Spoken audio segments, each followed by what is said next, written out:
Okay, thank you, ladies and gentlemen. Just looking for the next one on the list, and the next person on the list is Councillor Willits.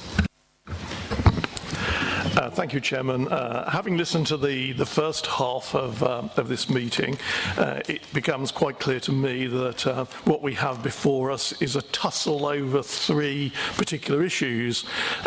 Is it the neighbourhood plan and the wishes of the people of Stanway that are going to prevail? Is it the sequential test for location of out-of-town facilities that is going to prevail, or the structure plan? And if I might just say a few words about each of those.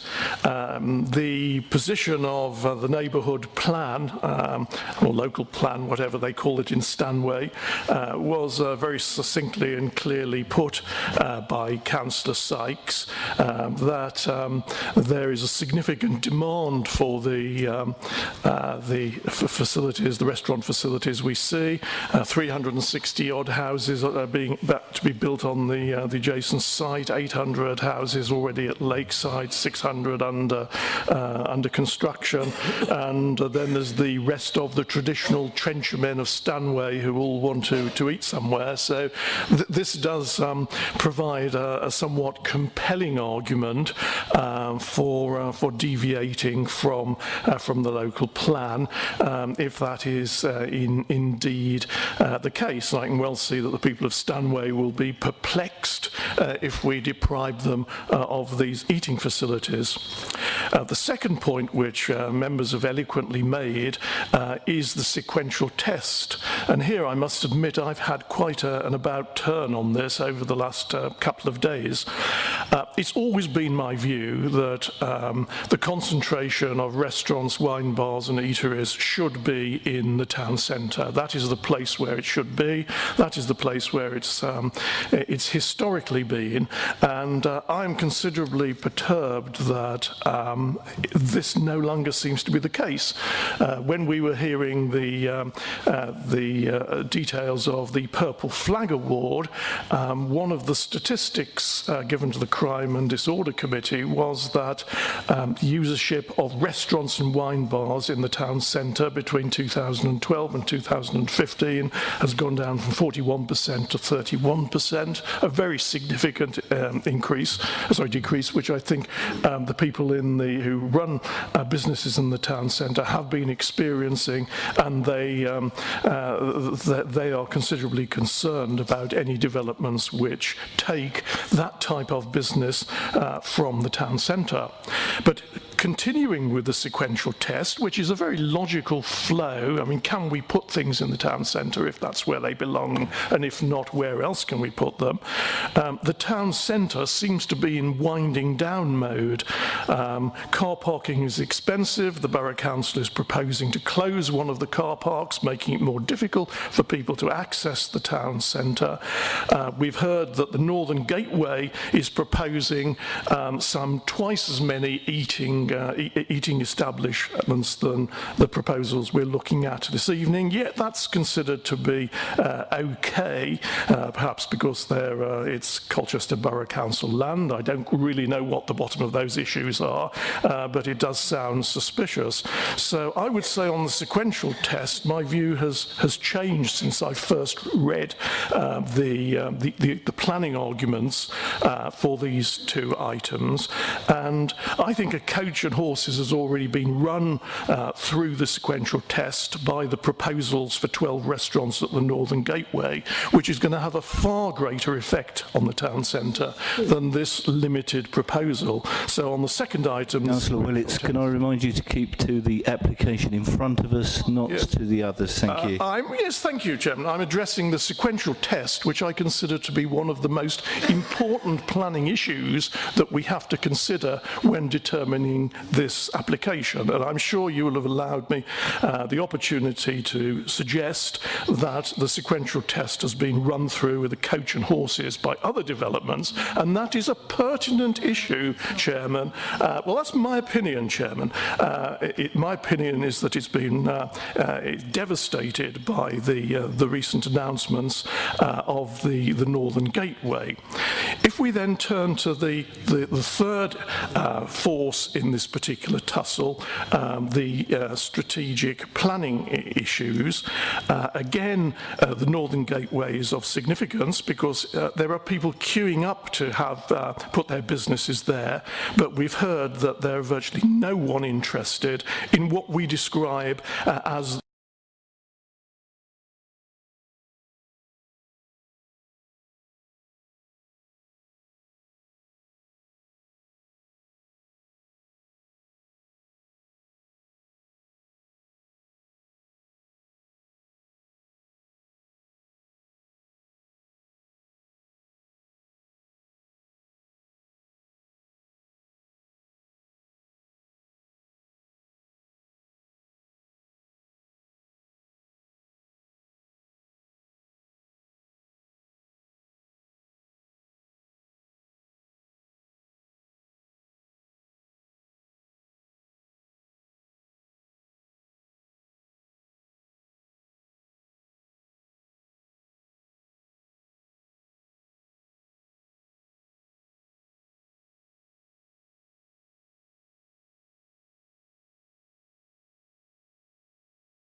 Having discussed it with officers outside, it appears that we may have stepped outside of the protocol in the initial vote in the way that I worded it. What I need to do now is ask committee members if they are happy with the way the vote went. As in, are the committee members happy that they are going to invoke the drop procedure? This would mean an invocation of the drop procedure, or having now realised that this would null any further votes, would it change? So I need members' voices, please. Excuse me, Chair.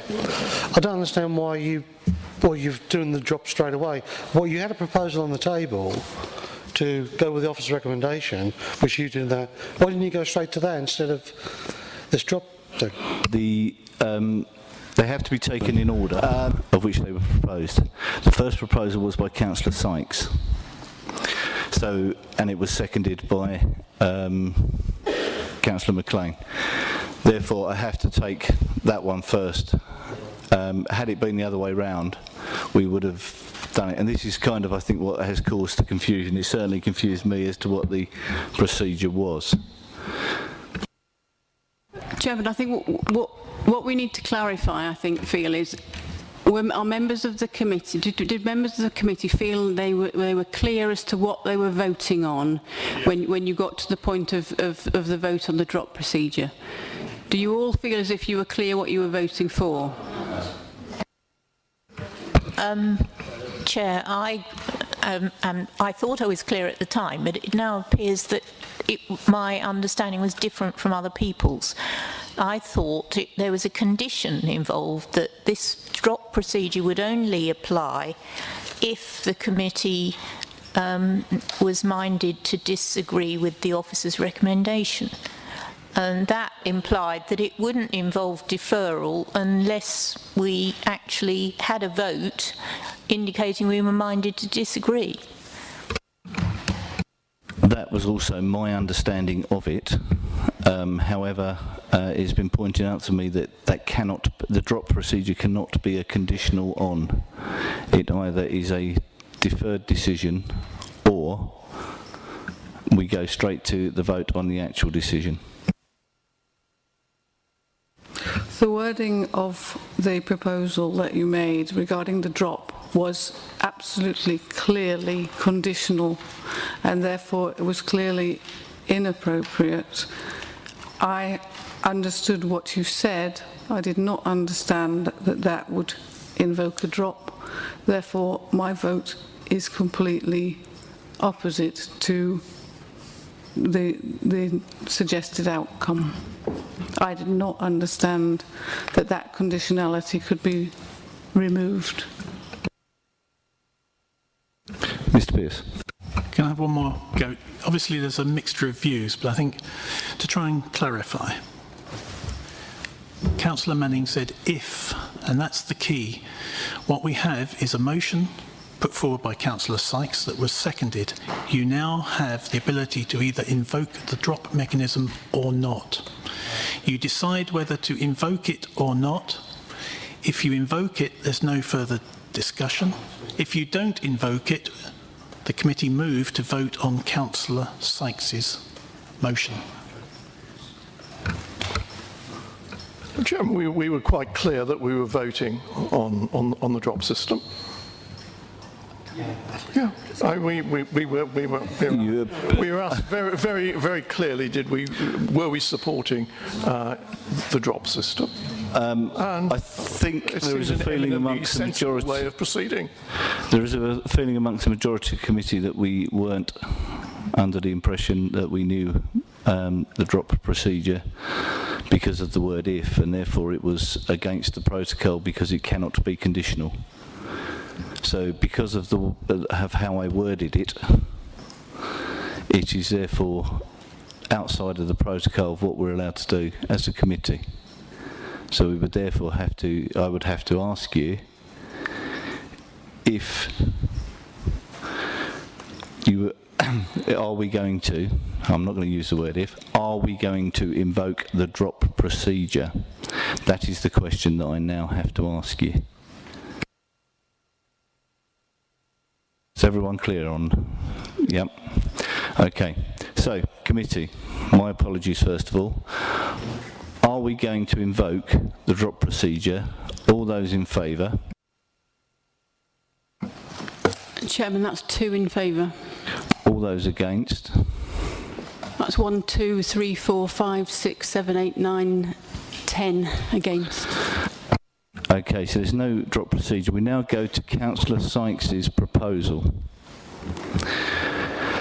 Councillor Sykes, seconded by Councillor McLean, has voted to overturn the officer's decision and recommend approval. I'm assuming subject to conditions. All those in favour? Chairman, that's 1, 2, 3, 4 in favour. All those against? That's 1, 2, 3, 4, 5, 6, 7 against. Any abstaining? 1 abstention. Okay, we now come to the second proposal that's on the table. That was to go with the officer's recommendation. All those in favour? 1, 2, 3, 4, 5, 6, 7 in favour. All those against? 1, 2, 3. Okay, moving on to, that's that carried, thank you. Abstentions, Chairman, please. Abstentions, sorry.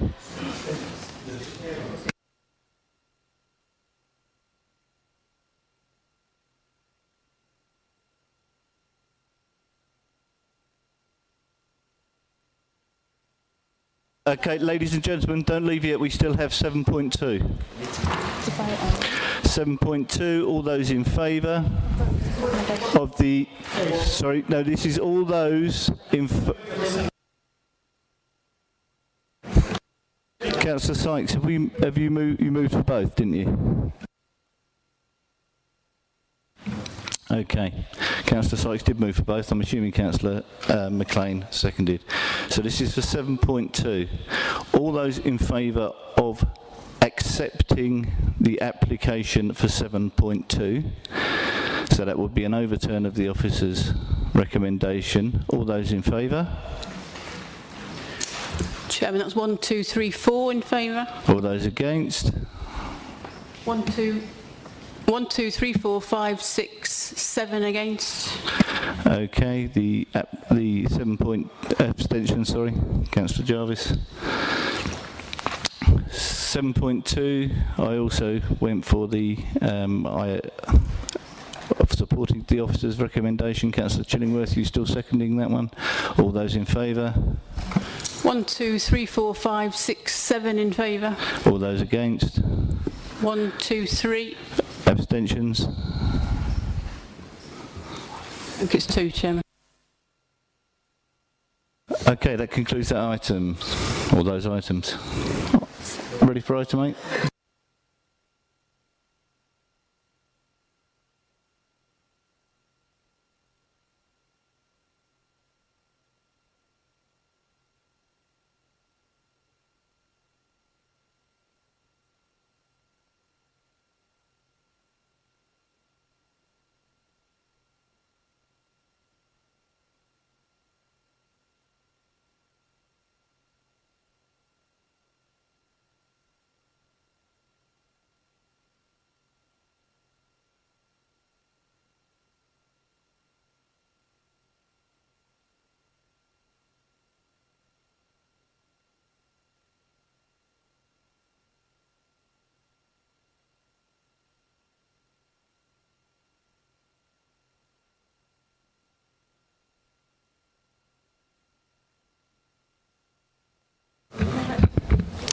Okay, item 8.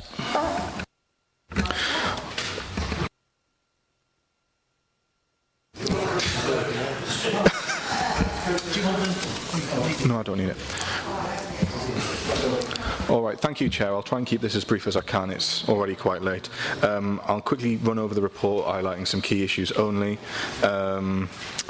And then if there are any questions, we can take those from committee at the end. I will note that it's already been noted by councillors that they'd like to see a secondary report on the levels of affordable housing being delivered on site within the borough, and also what's due to come forward in the near future, and perhaps even some information from local plans, so we can definitely get something together and present that in the near future.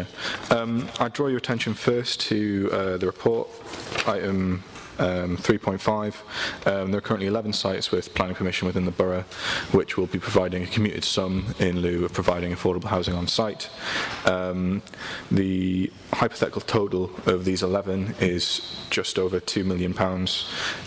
It's worth remembering that this total is subject to change, that should the relevant triggers securing the payments set out within the 106 documents not be triggered, the payments wouldn't come forward. Also, if the developments themselves don't come forward and the permission lapses, the 106 would also fail to be in effect.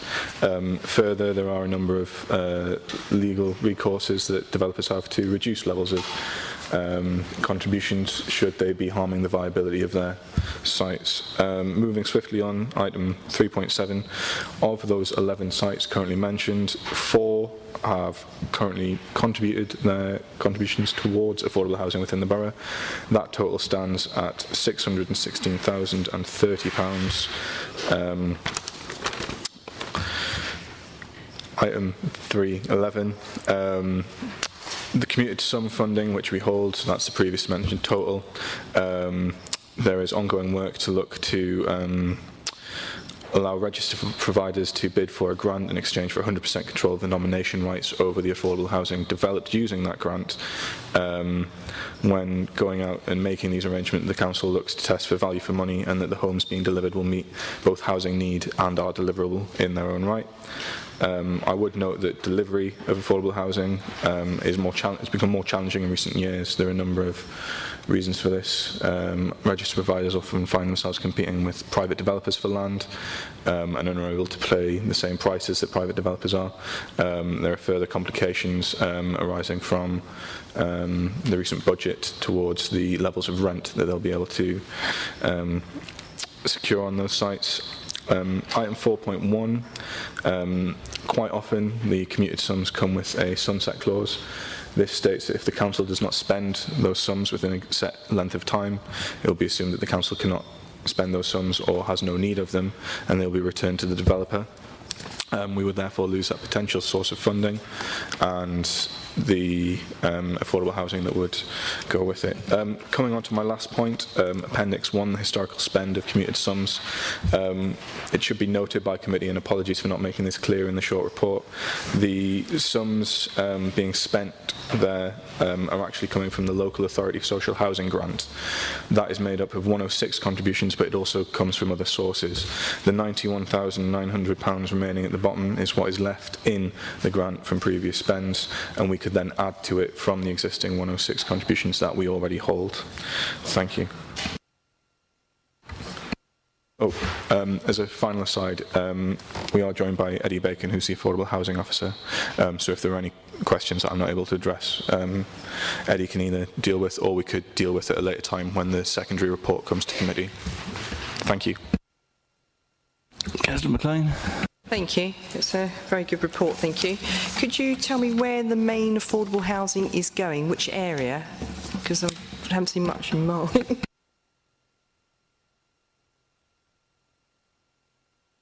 Yes, at present the council is undertaking a procurement exercise with registered providers.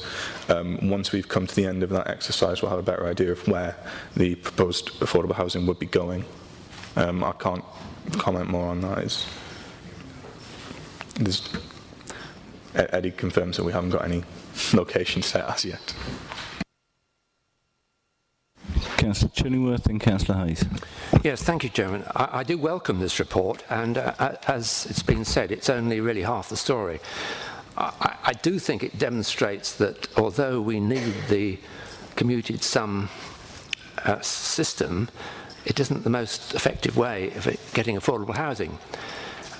There's a strong possibility, I think, in this day and age of losing some of this commuted sum, as this rather demonstrates. And I'd be very interested to see the next report, which will show the actual numbers of housing and where it is. Thank you. Thank you. That's definitely something we can look to include within the report. In terms of losing funds, no funds are currently approaching their sunset clause release date, so we do have a little bit of a window there.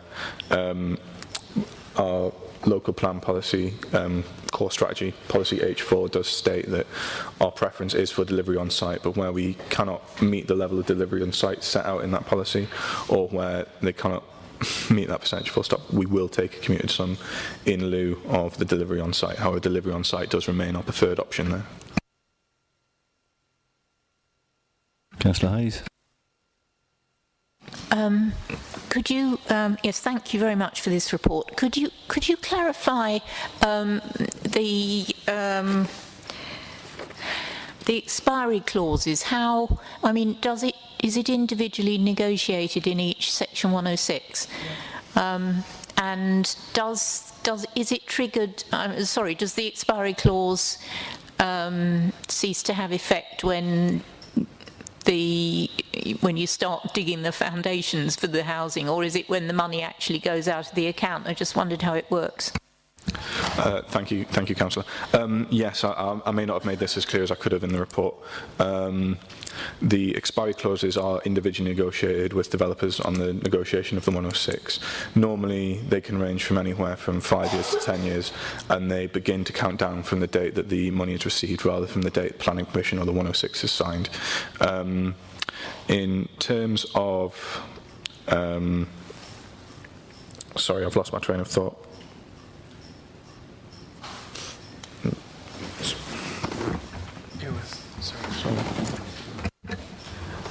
Good evening, Councillor. If I could step in for Daniel on this point. As he puts in, each site is negotiated on its own merits with the developers in Sue. We try to extend the period of monies allowable to spend as long as we can. So 5 years is the extreme, the lowest version we have. We normally go for 15 to 25 years. So rather than an immediate win, we look for long-term strategic sites to invest the money in. Does that answer the question?